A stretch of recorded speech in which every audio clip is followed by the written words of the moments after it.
Hey there, I am hopping on live during a super tough doctor game right now, and it's been a little while. It's been a while since we have been talking about some of the stuff that we've been learning and doing, and I am so excited tonight to share with you something we've been working on. I'm going to see what this looks like. Can we see that? Actually, I want to share a different one. We're going to share both, but this is something that we're working on for our Brain Bytes group. And we just welcomed, by the way, a whole group of new members into our Brain Bytes community. And we kick off this month talking about dystonia, one of my favorite topics. And this pie chart that you're seeing here is something that we have been changing and working with and finally put it together for our Brain Bytes tomorrow night. So this is a little preview of what we're doing tomorrow in Brain Bytes. If you're a Brain Bytes member, you're going to see this tomorrow. We're going to talk through the dystonia pie chart, assessment and treatment, and work through cases of somebody with cervical dystonia, somebody with drummer's dystonia, so a musician's dystonia. These are both things that we see really frequently. Hey, I see some Brain Bytes members joining us. Hey, Nicole.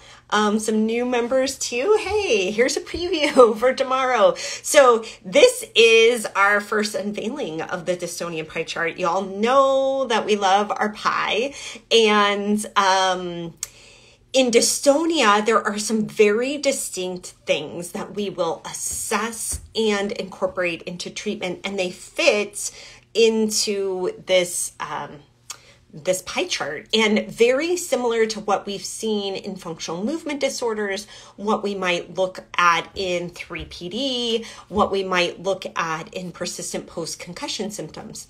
Now, in this, I'm not talking about functional dystonia. There is often some pieces that overlap here, but I'm really talking about an idiopathic dystonia, either cervical dystonia, even genetic dystonia, or a task-specific dystonia like that we might see in runners or musicians or writing. That's what we see the most in task-specific dystonia. So when we look at all the components that go into assessment, hey, I see some more neuro PT friends joining us live. I just gotta say hello to you all. Thank you.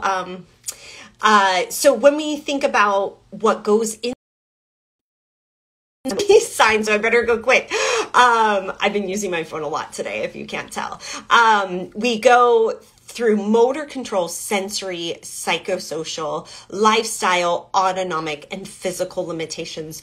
All of these are important components of what might be contributing to the dystonia. And I'll hit on a couple pieces, and I want to pull up the treatment pie chart too.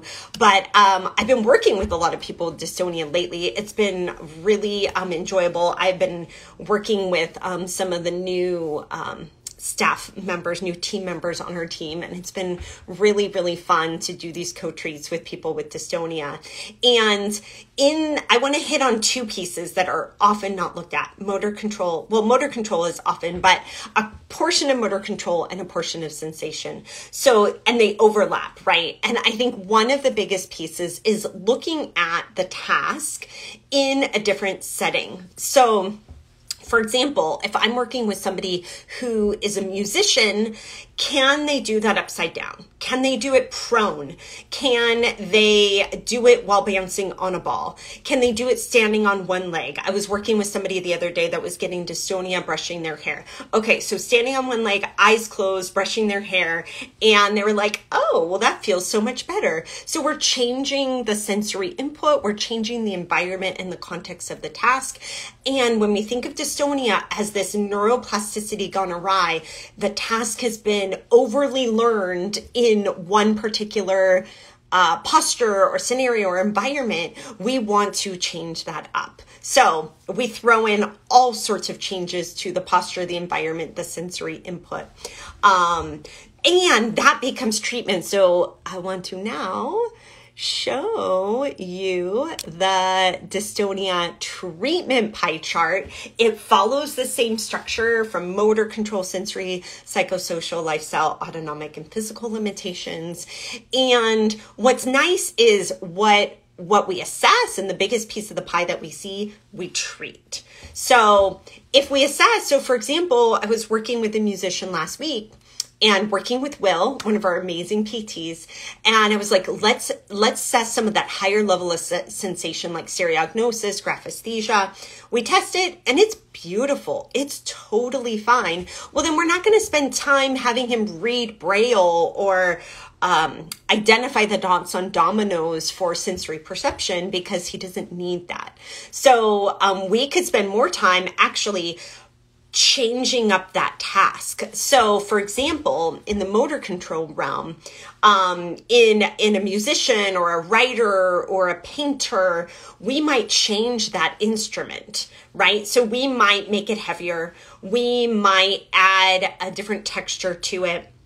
Will and I have been working with somebody who's a drummer, and we use boom whackers, or we use noodles. We put weight. So this is a little bit on the sensory realm. We put weight on somebody's wrist. We put different inputs. We have little finger weights. We have tape that we put on the fingers. All of that can go into actually changing the task.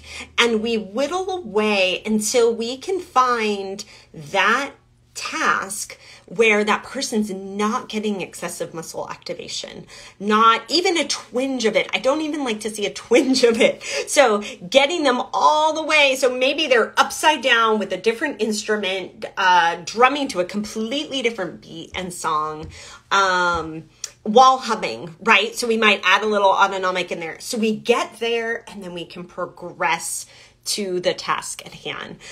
So I wanted to give you kind of example of how we might take that sensory and motor control combined and start them away from the task and work towards the task. And it's a really fun experiment. It's very creative.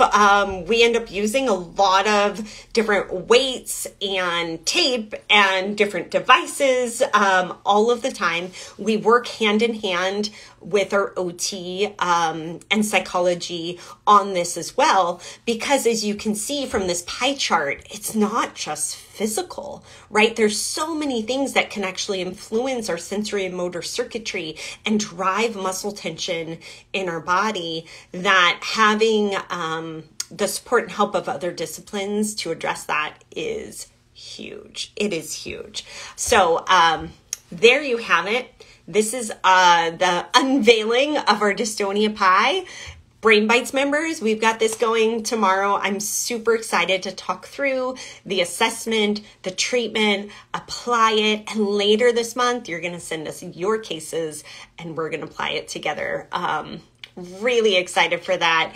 If you are a Brain Bytes member, I can't wait to see you tomorrow night. And this whole month, even if you don't join us live, we'll be chatting a lot in our community on Slack about ideas and brainstorming things that we can do together to address dystonia. By the way, this is also true for dystonia that is a component of Parkinson's. So even if you are not seeing people with idiopathic dystonia or functional dystonia, runner's dystonia, writer's dystonia, this is something that's super in Parkinson's as well, and can addressing all of these factors can make a really big difference. So yay, I'm so excited to see all of our Brain Bytes members tomorrow, and thank you for joining me tonight to see the unveiling of our pie chart. And we'll talk more about it on Friday in our Facebook Live as well, and talk about some of the literature that we've been looking at that actually looks at some of these psychosocial factors. So tune in for that, and I will see you later this week. Have a great evening.